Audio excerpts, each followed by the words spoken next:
The old SEO playbook is dying right in front of us. Today, we're going to be talking about AI and how it's changing the landscape of SEO and how customers are finding businesses forever. Real quick, if you don't know who I am, my name is Nick Parker. I'm the founder and CEO at Leadline, a digital marketing agency and AI agency. We've launched over 500,000 ads, helped lots of businesses across the world, and we're just here to share some knowledge and wisdom and help you grow wisely. I'm joined today by Anna Scott, our podcast producer. And Anna Scott, welcome to the show. What are we talking about today? Today, we're talking all about the new age of SEO. For me personally, I know I am constantly using social media and AI to research things before I even touch Google. So, my question for you is, are people starting to use AI and social media the way they use Google? And what are you seeing right now? Yeah, this is really interesting. I was just at a conference this whole past week, and AI was a huge topic, and a lot of people were stopping by and talking to us about AI. And I ran into a developer, and this developer is an expert in AI. And we had a really long, like 45-minute conversation around search, especially for local businesses and how it's changed. And something that came up that I didn't even really think too much about, but I kind of knew it at a superficial level, is, for example, when you search in ChatGPT for a local business, what it's actually pulling from and what it's weighting and what matters now. So a lot of old school, like a year ago, right? SEO type stuff was really geared around like on-page optimization, backlinking, trust scores, like all that kind of stuff. Now it's reading. AI is like thirsty and hungry for knowledge, like information. So, because a lot of times the local searches are tied to their chat GPT history. So it kind of has some context of why they're looking for that business. And so it's reading through the FAQs on local business pages. Super interesting, right? So Yeah. what this guy did, and I found this so fascinating. He actually pulled up his phone, pulled up ChatGPT, and showed us how he's ranking number one for his local business by implementing a really strong FAQ page on the business, and it allows the AI language models to pull in any of that information and really learn more about the business quickly, and then recommend them first. And so that was huge. Now, there's a downside. So Google reviews are amazing, and if you're using like a Google search on Gemini, Gemini will be first, and then the search function, the search results will be kind of like tied into Gemini, either in mid page or top of page, and so it'll show some Google reviews and it'll pull from there. But ChatGPT and other language models are pulling Yelp. Yelp reviews are showing up first. So and here's the thing: business owners are like cringing right now because most of the time people go to Yelp to complain and they go to Google to praise. They'll complain on Google, but you have so much. It's so different on Yelp. So a lot of your ratings on Yelp are lower than your typical business place, and so that's hurting businesses. So moving forward, Anna Scott, we're gonna have to, like, as local businesses, really think about like getting found through like AI. Uh-huh. They're gonna have to really focus on their Yelp reviews. They're gonna have to focus on their Google reviews, and they're gonna have to focus more on FAQs to list out a lot more detailed information about the actual business and help the AI get informed, and then they'll show up. I thought it was so fascinating. It was really cool. Yeah, that definitely shows that the shift is real. And I would say it probably changes how we define online visibility altogether. Do you think the term SEO has become misleading at this point just because we're not really technically doing search engine anymore? Yeah, I mean, technically, it could be AIO, artificial intelligent optimization, which will probably is a term or will become a term. I don't know. And that's going to change. Here's the thing: you can optimize for that all you want today, but in 6 months, that'll be obsolete. That's going to change. And the AI is the changes in AI are so quick right now. It's almost impossible to optimize for that because what's working today, 3 to 6 months from now, will not work. It'll be different. The algorithms will change. The way the AI pulls data will change. So it's kind of like a moving goalpost. It's just the end zone's getting further and further away, and you're chasing it and just never going to fully reach it right now. Anyway, eventually we'll Yeah. settle somewhere and it'll work. But yeah. So I guess now, as you're saying that it's constantly ever changing, what would you tell a gym owner who is still paying someone to optimize their Google ranking right now? So I would say, like, if you're a gym owner or like a franchisee, or even if you're in like the wellness space, whatever, pickleball, whatever you are, your primary focus should be reviews and facts. I would say heavily focus on reviews. Reviews is so underrated, because, like, I'll give you an example. Earlier this week, I was searching something on AI, and what I asked it to pull the top rated reviews for this specific product or service I was looking for in Mhm. my local geographic area. And then I said, specifically pull up Google reviews that have at least this many reviews with at least this rating and have a lot of engagement from the ownership. And Mhm. so, like, people are going to get really savvy, and then the AI is getting insanely savvy. And so the reviews will be heavy. So focus on reviews, both Google and Yelp. And then also focus on really fleshing out a large, detailed FAQ on your website that would answer all the questions people would typically have for your business and how they would search for it. Yeah, I really like the idea of the FAQ because it's not something that I would typically think about, but it also makes so much sense in the grand scheme of things because I am looking up those types of questions. So, at the same time, we're also seeing platforms rise that were never originally thought of as search engines. Why are platforms like TikTok, Instagram, YouTube, and AI tools becoming search engines on their own? What do you think that they're doing better or differently than traditional search? Man, so again, we were in this conversation, and I was with someone on our team. We were at the conference, and we were talking about SEO, and I was like, "Yeah, people are searching for things so differently now. They used to go to Google first. Now they're going to TikTok and they're going to Instagram." And she goes, "Yeah," she goes, "the last 3 or 4 weeks, I've always gone to TikTok or Instagram first to search for a product." And she said her pattern was go to TikTok, find it there, then maybe another social platform, then go to their website was like one of the last things they would do. And so people are using social as their primary form of search. This Yeah. is a huge opportunity that is missed by almost every small business, because they're thinking that people come to their socials after the fact, down the road, after they become a member, after they buy, or, at some point, but that's the first place they visit. So your social needs to be more intentional. It needs to be more thoughtful. It needs to, like, convey the right story of, like, hey, when you land on this social profile and you look through all the posts and the team and the different things, what is the impression? Are you like, wow, I've got to do business with them, or I want to know more, I'm interested, or it's like, ooh, I don't want anything to do with this, or it's dead, or they're not present here. So that was like really eye opening, and we're seeing a lot of that it's social first search coupled with AI, and then Google is like a last resort. But Google Maps is also still really good, especially if you're looking for like local business. Hey, if you're getting some value out of this, hit that subscribe button, like and share, drop a comment, and let's get back to it.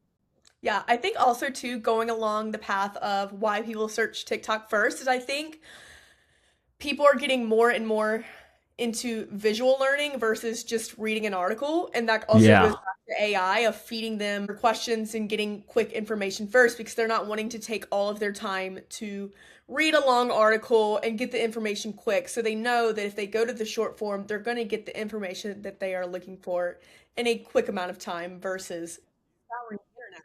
Yeah, for you personally, when you are interested in like a product or service and you do go to TikTok, like, Yeah. walk me through that. Like, what does that process look like, and what are your impressions, and how do you think about it?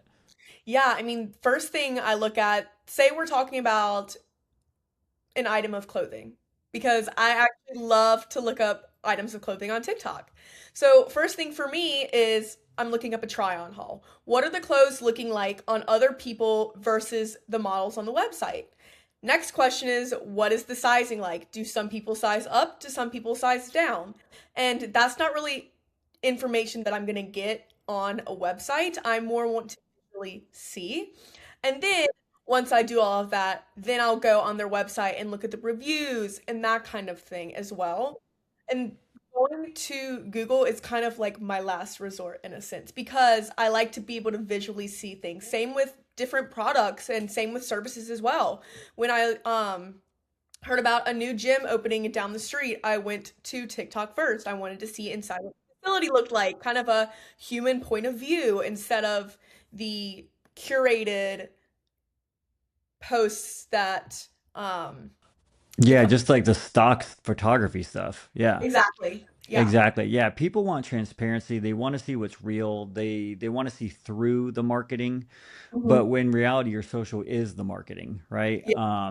And so you know what's interesting? You brought up reviews, and you're always going to reviews. I'm always going to reviews. You know what the Mhm. sleeper in this whole mix is like Reddit forums, what Yeah. other people are saying about the brand and about you. So like I use, and because there's so many Reddit forums and it's a lot to cover, and if it's a really popular like brand or whatever, there's gonna be a lot of conversations.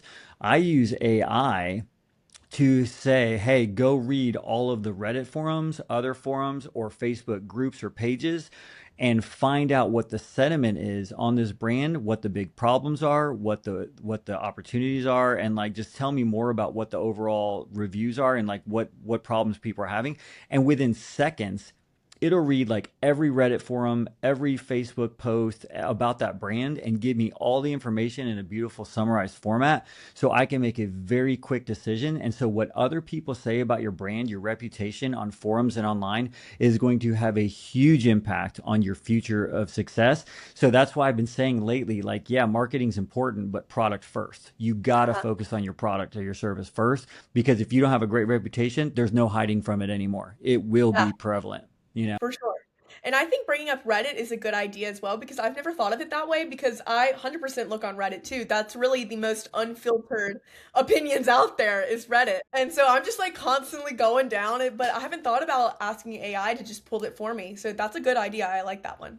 Yeah, it's so easy. Like I was researching an expensive purchase on something this last like month, and I didn't want to sit there and read for hours and hours through forums. I used to do that, but now I'm like, I can do this in seconds. What used to take me hours and hours and hours. So huge Exactly.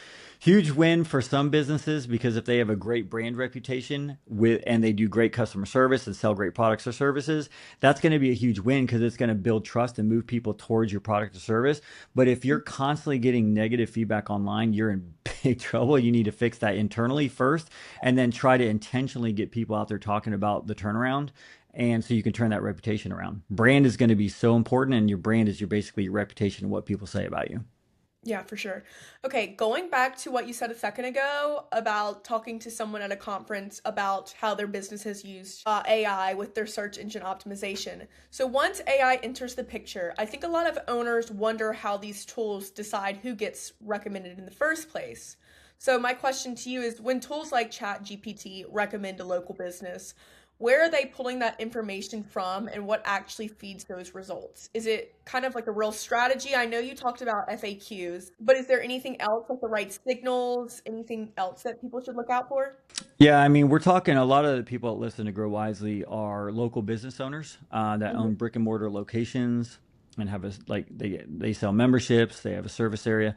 So, with that being said, geographic location is one of the things that, like, hey, if you're using AI, it's like, find me a gym near me, right? And look at the reviews and give me some recommendations on a gym near me. And then it's going to use, like, especially Gemini, because Gemini is owned by Google and it's going Mhm. to be seen above the Google search a lot of times. And it'll give recommendation, hey, here are the three gyms that I recommend based on your location that have the best reviews and fit exactly what you're looking for. Oh, and by the way, that conversation we had last week about the fitness program you're looking for, this is what I recommend is the best fit. So that's Mhm. where it gets crazy, because what happens is like the AI has memory, and that memory will play into what people are actually looking for. So it will closely connect people with the right brands or services based on the historical conversations they've had in the past, because the AI will get to know you. And we're so early. I can't imagine. I know it's scaring some people, and I get it. It can be scary, but like 5 years from now, AI is going to know us better than probably our spouses or anybody else in the world. It's going to be so scary. It's kind of a scary thought. It's a scary thought, but at the same time, a cool thought as well. Yeah, it is. So I think that, with that being said, the FAQ does help a lot, because you're going to have to like really flesh out everything you offer in greater detail than your typical website would. Mhm. Because the AI is looking for rich information, like really solid information that it can feed and learn from. And if you don't have that, then it's going to get glossed over, and it'll if you have a website that's really like static and doesn't have a lot of information on it, it could get overlooked. Okay. Let's make this more practical now. Imagine someone owns, let's just say, a gym for example purposes, and realizes that they're behind. If a gym owner came to you today and said, "Hey, I have zero social presence, but my Google ranking is decent," where do you even start with them? What is one platform that you would tell them to prioritize first, and why? Great question. I would say start with social. Hmm. Social media is free, and it's going to distribute, and especially in your local area you can get people to see your stuff, and it's incredible. Like, how in the world do we live in a day where we used to have phone books, and you would have to get a listing in the phone book, they would throw the phone book to your front porch, and anytime you wanted a business, you'd go and open a phone book by alphabetical order and try to find one, and that's why everybody named it like triple A plumbing, so you'd be at the first Yeah, list of the phone book. I Right remember that when I now, was little. yeah, that's crazy, right? And then the internet came along, and when the internet came along, people could Google search things, and people were paying lots of money to rank as high as they could. And now we have AI and social, and so I think that you would want to start with social. AI is changing really, really quick, so start with social and really think about it from get your friends, family, other people to look at your socials if you don't have much of a present there, and get their opinion and on would they do business with you Mhm. based on just your socials, and think about it that way, and then be transparent, be authentic on your socials, not to a crazy degree, but to some degree you got to be real, you got to build trust, you got to build a relationship there, and then also focus on those FAQs. Like if you're a gym owner, start working on your FAQs. If let's say you're a gym owner that owns a smaller like studio that does like group training, you need to have your FAQ really highlight, that you do offer small group training, personal training, and all kinds of different training, why your program's different, what customers are saying, and like really have a strong FAQ, but start with social. Okay, what platform would you tell them to prioritize first out of all of the socials and why? I would say it depends on what type of business you are. So if you are a business where your primary demographic is like 40 plus, I would go Facebook. If you're between like 25 and 45, I would go Instagram. If you are like 16 to 25, maybe you look at TikTok. And so that's not a definitive line in the sand for all those Mhm. age demographics. It definitely spans across the board, but primarily you're going to see different generations hanging out on different platforms more than others. And so I would say look at who your primary demographic is and start with the platform that matches and lines closely with that. So, to close this out, let's look ahead for a second, like we just did. What will SEO and online discovery look like over the next 3 years, and who is going to be winning? I'm going to give you the crazy answer, and nobody knows. Yeah. Here's what no one's telling you. Nobody knows. So it's weird because if you look now at where the internet is and how online commerce is, and you look at how we do everything online, and we hardly go to the store anymore because everything's shipped to our front door. Hmm. Before that happened, you wouldn't have been able to accurately predict that. You would have said, nah, there's no way. Yeah. And now we've got flying cars that are being beta tested, and autonomous cars, and AI enabled airplanes. So here's the thing: we don't know the answer because AI is moving faster than any technology in the history of the world by a lightning speed. Mhm. So what's going to happen is we're no longer thinking 3 to 5 years from now. We're thinking 3 to 6 months. Wow. 6 months from now, SEO will change. 6 months from then, it'll change again. And so it's going to happen faster. It doesn't mean you can't win at the game. It doesn't mean you can't be effective at the game, but it's going to be one of those things where you have to keep your like finger on the pulse and stay really close to it because it's going to change so fast. Because right now, if you focus on reviews and facts, you're going to be okay for a while, but then it's going to change again. So honestly, I don't know. It's going to be very, very interesting. And I know here's a weird thought. We had a lot of conversations around this. Everything's moving towards like real AI in your home, like robotics and like full Oh, integration wow. and stuff like that. And the way that ordering stuff online will change will be interesting because it's going to be more conversation based. We're going to stop doing as much typing. We're going to stop doing as much button pushing. And, you can say to Amazon Alexa right now, reorder the protein bars that I like or something, and Yeah. it'll do it on Amazon. And so I think it's going to move more towards a frictionless, seamless, like assistant position where the AI is almost like a virtual assistant who does Mhm. everything for you and you just tell it what to do. I could take I an know. assistant. Yeah, I could use one too, right? An AI assistant. So, yeah, for sure. It's going to be interesting. So keep an eye on it. Nick, if someone is listening and wants help getting more visible, generating more leads, or preparing their business for where the market is heading, where can they find you and connect with you? Yeah, head over to Leadline Marketing, leadlinemarketing.com. Check it out, book a demo. You'll get some information there. Yeah, and then watch the rest of our YouTube videos. There's a lot to be learned here, and we try to share as much as we can. So check out our YouTube channel and our podcast.